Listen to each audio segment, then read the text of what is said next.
But it wasn't until the summer of 2005 where we began to see increased military support. And at that point we saw increased Iranian arming of the Shia militia with some improvised explosive devices that were just talked about here earlier. And what we saw was our casualties were going up. So we launched a significant effort to find out where the Iranian operatives were in Iran. Because it's one thing to be able to say, yes, there's political influence, yes, there's economic influence, but to tell me where the Quds Force operative is, at what time, in what place, on what floor in the apartment building so that they can be attacked is quite another thing. So we began a significant intelligence gathering process that would allow us to target the Iranian groups. Let me talk just a second about these improvised explosive devices. They're called explosively formed penetrators. I don't want to get too technical, but they have to be made with machine tools. And that technology was not available in Iraq. They could only come from one place, and that was Iran. And these are designed, the explosives are formed in a way that they shoot a copper charge that goes so fast that it'll actually penetrate the side of a tank. And this was a significant problem for our soldiers and the Iraqi soldiers because their armored vehicles were their best protection against the improvised explosive devices. About 2 months after we started seeing the increase of this, we actually found a cache inside our city. And the cache was full of these, and they were clearly made in Iran. In addition, we found the newest type of rocket-propelled grenade that was also made in Iran. And we found a number of mortar rounds and rockets that were clearly marked with Iranian markings. And we continued over the fall and winter of 2005 to find this type of equipment. Hadi al-Amri was also the head of the Badr Corps, which was a Shia militia tied to the Skiri party now called ISKI. We believe that the Badr Corps was an active militia and was actively out conducting attacks against primarily Sunni civilians.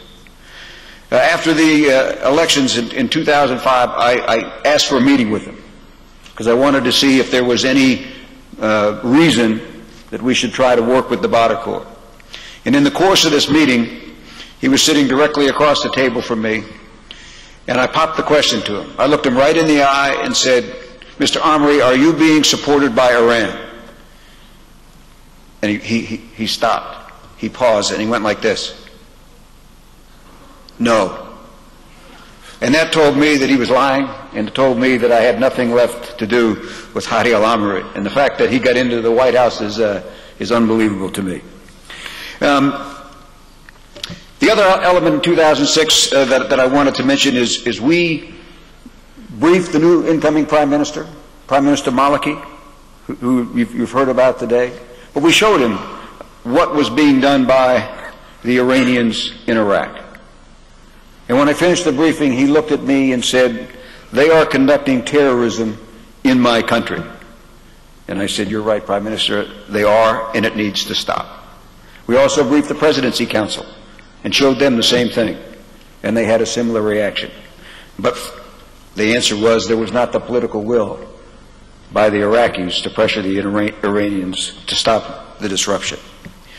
All of our hard work on intelligence came to bear fruition right before Christmas of 2006.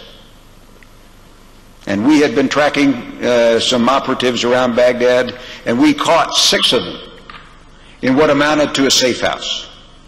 And there were, we thought they were all Quds Force operatives, but the Iranian embassy immediately said that 4 of the operatives were actually under diplomatic protection because they worked for the embassy.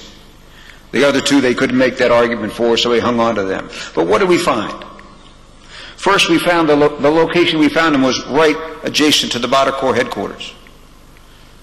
And then they had maps on the wall that clearly showed that they were plotting to push the Sunni population out of the neighborhoods they were in so they could expand the control of the Shia militias across Baghdad. I mean, they had sections of Baghdad marked in different colors and arrows on the maps designating the way for future operations. There was money, there was weapons receipts, there was no question that this was an Iranian-supported operation. As with any good operation, we exploited the information there and were able to continue to put pressure on the Iranian operatives throughout 2007 and gradually reduce the flow of support. Why do I tell you all this? It's some of its ancient history. But I tell you all this because that is how Iran operates. They destabilized Iraq. They used terror as the means of accomplishing their political and ideological objectives. They're a destabilizing force in Iraq, they're a destabilizing force in the region, and it is not a regime that is capable of being a productive member of this world order. And they will not be removed without an effective and active democratic opposition. Thank you very much.